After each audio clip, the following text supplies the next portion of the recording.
The USS Cyclops did not vanish in battle. It sent no distress call, it left no confirmed wreckage, no lifeboat, no body, no final position. In March 1918, the Navy collier left Barbados. On board were 309 people. Below deck were thousands of tons of manganese ore. The last reported message was calm. Weather fair, all well. Then the nearly 550-foot ship disappeared. The Navy searched, the ocean gave back nothing. Not damaged, not delayed, gone. And more than a century later, the question remains: how does a Navy ship that large vanish without leaving proof? The Cyclops was not built for speed. She was a collier, a heavy working ship. Her purpose was simple: carry coal, carry cargo, carry weight across dangerous waters. In early 1918, she sailed from Norfolk to Brazil. The assignment looked routine: deliver coal, load manganese ore, return to Baltimore. But the return voyage was not clean. She left Rio de Janeiro in mid-February, stopped at Bahia, then made an unscheduled stop at Barbados. After that, Baltimore was still roughly 1,800 nautical miles away, and somewhere in that distance, the Cyclops disappeared. In this case, the cargo mattered. Manganese ore is dense and heavy. The Cyclops was carrying around 11,000 tons of it. A ship her size could carry that load, but only if the weight stayed stable. If the ore shifted, the ship's balance could change fast. If the hull was already strained, the cargo would add pressure. And far from shore, pressure could become disaster. On March 3rd and 4th, the Cyclops was in Barbados. Then she departed. She was expected in Baltimore around March 13th. She never arrived. At first, wartime explanations made sense. A German submarine, a raider, a mine, an attack no one witnessed. But the evidence did not follow.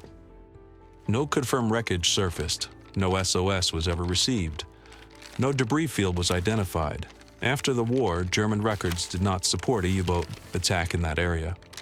Searchers found nothing that clearly came from the ship. Not a plank, not a life preserver, not one object that fixed her last location.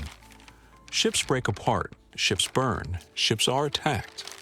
But disasters usually leave scraps, and the Cyclops left silence.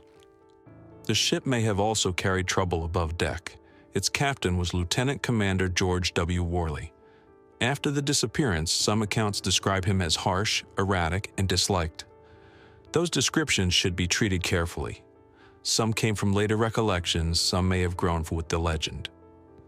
But the reports point to an uneasy command atmosphere. One account claimed crew morale was poor. Another suggested a key officer with cargo experience had been confined after a dispute. If true, that detail may matter. Cargo loading was not a small detail. With dense ore, placement mattered. Too much weight in the wrong place could strain the vessel. A bad sea could make that worse. And if the ship failed suddenly, there may not have been time. No boats lowered, no radio sent, and no witnesses left behind. There were also rumors of discipline problems, rumors of a minor mutiny, rumors about Worley's behavior on deck. Some of it remains uncertain and unproven, but the picture is not orderly. A difficult captain, a heavy cargo, a long open water route, and one final message saying all was well. The most grounded theory is also the plainest. The Cyclops may have just broken apart, fast. If the hull was weakened and the ore added stress, the ship could have failed amidships. A sudden structural failure would explain the silence. No distress call, no orderly evacuation, no survivors to describe it. Just steel bending, cargo shifting, and water taking the rest. The Navy did not solve the mystery. The ocean did not return any evidence. The case grew larger later, when the Cyclops became linked to the Bermuda Triangle. That label made the story famous. It also pulled attention away from the harder details. The ship's condition, the cargo, the reports about command, the missing debris, the absence of a distress call. The Navy's historical summaries still treat the loss as unexplained. The number remained brutal. 309 people were gone. Not in any confirmed combat, not in a confirmed storm, not in a known attack. They vanished somewhere between Barbados and Baltimore, and the route gave investigators almost nothing material.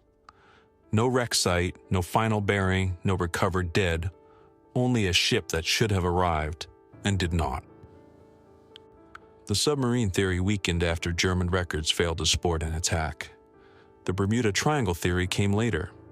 It explains less than it promises. A storm remains possible, maybe a rogue wave, but weather alone does not explain the missing evidence. The strongest explanation is structural failure.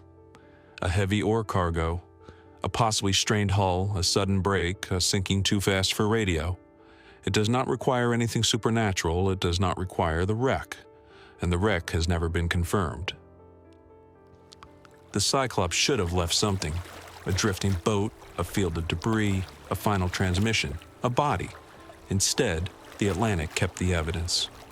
Maybe the oars shifted, maybe the hull failed. Maybe the ship broke so quickly that no one reached any signals. But somewhere between Barbados and Baltimore, one answer may still exist. A split hull, a cargo hold full of stone, a Navy ship lying in the darkness. And above it, the last words still do not fit. Weather fair, all well.